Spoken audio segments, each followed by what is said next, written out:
தாயே, நான் இதுவரையும் செய்தது தவறே என்று உரைக்கின்றார். உன்னை நான் மன்னித்து அருள வேண்டும் என்றார். இந்த எல்லையிலே சத்தியம் ஒன்றும் சமயம் 16 விளங்கக்கூடியவன், நினைத்து நேரத்தில் உருவத்தை மாற்றக்கூடியவர், அம்மனுக்கு ஆராதனை செய்து தேசம் முத்தி மாரியம்மனும் இந்த கள்ளிச்செடியிலே அங்காள பரமேஸ்வரரும் நின்று இந்த காட்சியளித்து நல்லவா, நீ செய்தது தவறு என்று உன்னை நான் மன்னிக்க வேண்டும் என்றால் நீ எனக்கு ஒரு சிறிய சத்தியம் செய்து தர வேண்டும். ஒரு தெய்வத்தின் இடத்திலே ஒரு மாநிலன் சத்தியம். தாயே, உங்களிடத்திலே நான் கேட்க வேண்டும். தாயே, எனக்கு நல்ல வரங்களை கொடு. என் பிள்ளைகள், என் மனைவிகள், என் உற்றார் உறவினர்கள், அது மட்டும் அல்லாமல் இந்த ஊர் மக்கள், இந்த உலக மக்கள், நாட்டு மக்கள் அனைவரும் சாமத்தோடு வாழ வேண்டும். அவர்களை நான் எங்கள் குடும்பம் நல்லா இருக்க வேண்டும் என்று முன்னிடத்தில் நான் அப்படிப்பட்ட நீங்களே என்னிடத்திலே ஒரு சத்தியம் கேட்கிறீர்கள் என்று நினைக்கின்றனர். உண்மை. தாய்க்கு ஒரு ஆபத்து என்றால் அது மகனை சார்ந்தது, மகனுக்கு ஒரு ஆபத்து என்றால் அது தாயை சார்ந்தது. தங்களை நாங்கள் தான் வணங்க வேண்டும், தங்கள் தான் ஆசீர்வாதம் பெற வேண்டும். தாயே, நீங்களே என்னை சத்தியம் செய்து சொல்லுகின்றீர்களே, உனக்கு ஒரு சந்தேகம். ஆனால் என்னை தீவிட்டு கொடுத்தால் உடல் முழுவதும் கருதிவிட்டார்களாம்.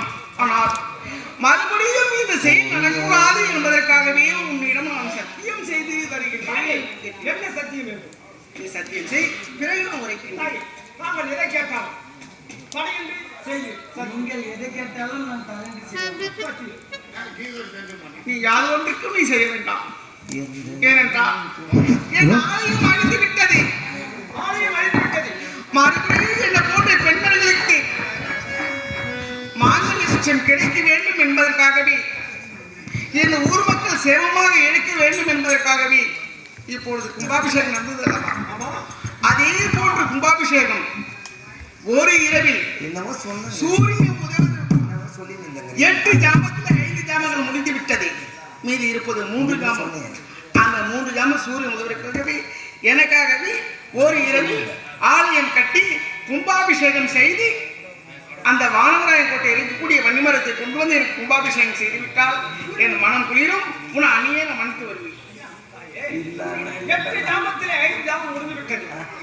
இப்போதோ இரவு 12 1 2 3 4 5 6 இந்த 3 ஜாமத்துக்கு சூரியன் உதயம் நாளைக்கு முன்பதாகவே பொழுது விடுவது போல் சூரிய உதயமும் யாரும் தெரியக்கூடாது. ஒரே இரவில் ஆலயம் கட்ட வேண்டும். அதே ஒரே இரவில் கும்பாபிஷேகம் செய்ய வேண்டும். என்னை போன்ற மக்கள் என் தரிசனம் கண்டு கழிக்க வேண்டும். சொல்கின்றேன் தெரியுமா? அதை பார்த்தாயா, அந்த கள்ளி சடையை புற்றி அருகிலே என்ன இருக்கின்றது? வன்னி மரம் ஒன்று இருக்கின்றது. அந்த வன்னி மரமும் எரிந்து விட்டது. ஆகையினாலே நீ வானவராய கோட்டைக்கு செல்ல வேண்டும். அங்கு இருக்கக்கூடிய கொடி வன்னி மரத்தை கொண்டு வந்து என் ஆலயத்தில் நீ கும்பாபிஷேகம் செய்து விட்டதால் இந்த தாயானவருக்கு எனக்கு மனம் இறங்கும். தாயே, சத்தியம் செய்து விட்டான் கல்விக்காத்தான் என்பதற்காக எனக்கு விஷ பரீட்சை வைத்திருக்கிறார். தாயே, ஓர் இரவுக்குள்ளேயே ஒரு ஆலயத்தை கட்டி கும்பாபிஷேகம் செய்ய வேண்டும். அதுக்கு முன்பதாக மாணவராயின் கோட்டைக்கு சென்று வன்னி மரத்தை கொண்டு வர வேண்டும். மாணவராயின் தந்திரத்திலும் சென்று அவனிடத்தில் சென்று நான் ஆலயத்தை நான் எப்படி தாயை வன்னி மரத்தை கொண்டு வர முடியும்? ஆனால் இந்த ஆலயத்தை கட்டி முடித்து வன்னி மரத்தை கொண்டு வந்து கும்பாபிஷேகம் செய்ய வேண்டும் என்று சொன்னால் என் உயிருக்கு எந்த ஒரு ஆபத்தும் வரக்கூடாது என்று எனக்கு சத்தியம் செய்தார். இப்பொழுதுதான் உரைத்தே.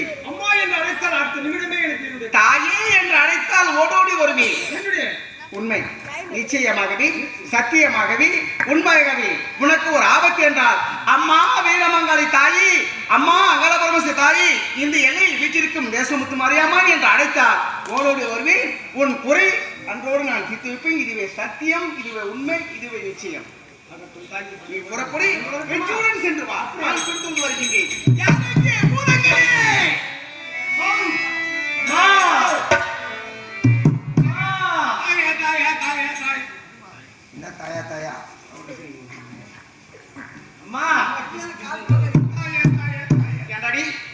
இந்த எல்லையிலே தேசமுத்து மாரியம்மனின் பிறந்து என் உடல் கழுகிவிட்டது.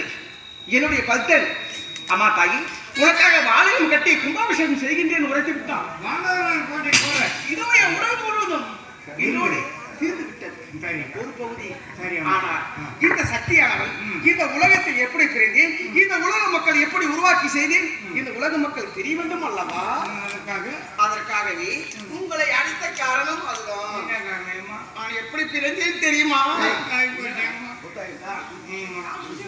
சரி, இருந்தாலும் நீங்கள் புத்திலே என்ன தெரியாது. சர்வமாக தோன்றி ஆமா. இந்த உலக மக்களை உருவாக்கி செய்தேன். கும்பாபிஷேகம் செய்த பிறகு உங்கள் மனம் பொழிதோ அப்படி ஆகட்டும்.